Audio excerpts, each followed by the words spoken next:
Hotel Transylvania 2. The story begins with the wedding of Mavis and Johnny in the grand monster-themed hotel where both humans and monsters celebrate the union. A year later, Mavis announces that she is pregnant, much to Dracula's excitement. Dracula eagerly anticipates the arrival of his grandchild, hoping it will be a vampire to carry on the family legacy. Soon, baby Dennis, nicknamed Denisovich by Dracula, is born. However, as Dennis grows, it becomes apparent that he isn't showing any vampire traits, such as fangs or supernatural abilities, leading Dracula to worry. Mavis, on the other hand, doesn't mind whether Dennis is a human or a vampire, but she becomes increasingly protective of her son.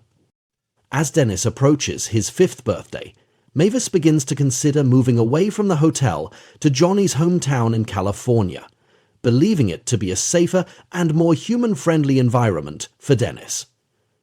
Dracula is horrified at the idea of losing Mavis and Dennis, so he devises a plan. He offers to babysit Dennis for a few days, while Mavis and Johnny travel to California to visit Johnny's human family.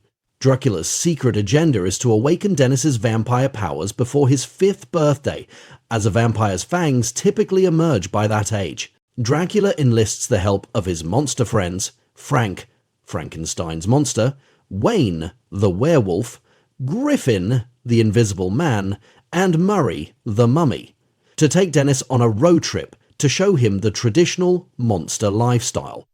Dracula believes exposing Dennis to thrilling and scary experiences will help trigger his vampire instincts. However, the plan hilariously backfires at every turn. The group's attempts at teaching Dennis to scare or embrace his monstrous side fail spectacularly, highlighting Dennis's sweet and gentle nature. Meanwhile, in California, Mavis struggles to adapt to the human world.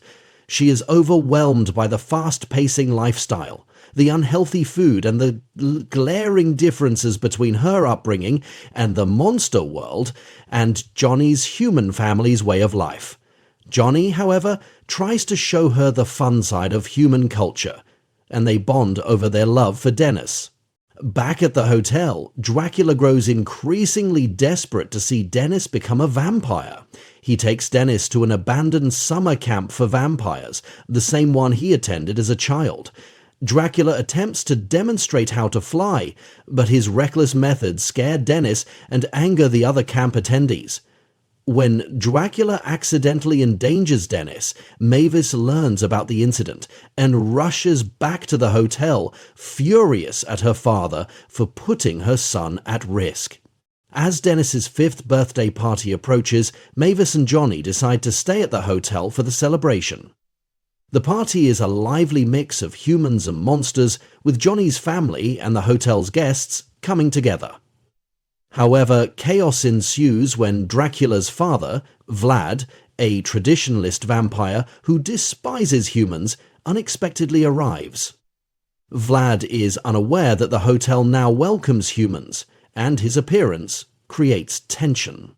Dracula tries to hide the presence of Johnny's family and other humans, but Vlad eventually discovers the truth. Things come to a head when Vlad's overly aggressive bat servant, Bela, attacks Dennis's human friend, Winnie, believing her to be unworthy of being around vampires. Witnessing the attack on his friend, Dennis's vampire instincts finally awaken.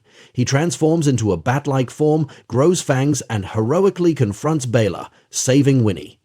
With Dennis's vampire side now revealed, Dracula is overjoyed and the family comes together to defend the hotel against Bela's minions in a climactic battle. In the end, Vlad comes to accept humans and Dennis's mixed heritage. Mavis also decides to stay at the hotel, realizing that it's the best place for Dennis to grow up surrounded by love and acceptance. The movie concludes with a joyous celebration at the hotel, where humans and monsters dance together, embracing their differences and newfound unity.